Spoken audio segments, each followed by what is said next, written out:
Kovai racecourse சாலையில் உள்ள கட்டிட வளாகத்தில் பழங்கால கார் கண்காட்சியை மாவட்ட ஆட்சியர் கிராந்திகுமார் பாடி தொடங்கி வைத்தார். இந்த கண்காட்சியில் கோவை உட்பட பல்வேறு மாவட்டங்களைச் சேர்ந்தவர்கள் தங்களின் பழங்கால கார்களை காட்சிப்படுத்தியுள்ளனர்.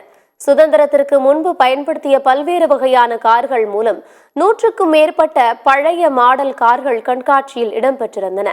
பழைய model Benz, Ford, Ambassador, Volkswagen உள்ளிட்ட கார்கள் ரேஸ்கோர்ஸ் பகுதியை சுற்றி வலம் வந்தன.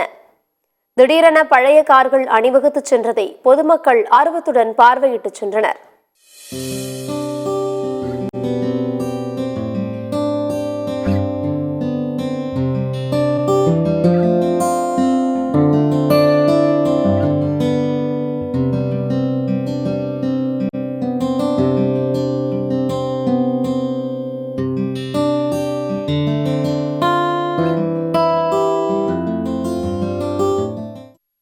நம்ம கோயம்புத்தூர் விழா ஒரு முக்கியமான அம்சமாக இன்னைக்கு நம்ம கார் ரேலி தொடங்கி வச்சோம். ஏற்கனவே ஒரு வாரம் முன்னாடி நம்ம அந்த டபுள் டெக்கர் ஈவெண்ட் வந்து தொடங்கி வச்சோம். இந்த கார்ஸ் நீங்க பாத்தீங்கன்னா ரொம்ப பேஷனேட்டா, இது வந்து ஒரு பெரிய எக்கனாமிக் ஆக்டிவிட்டி கிடையாது, இதுல இருந்து ஒரு பெரிய வருமானம் எதுவும் வர்றது கிடையாது.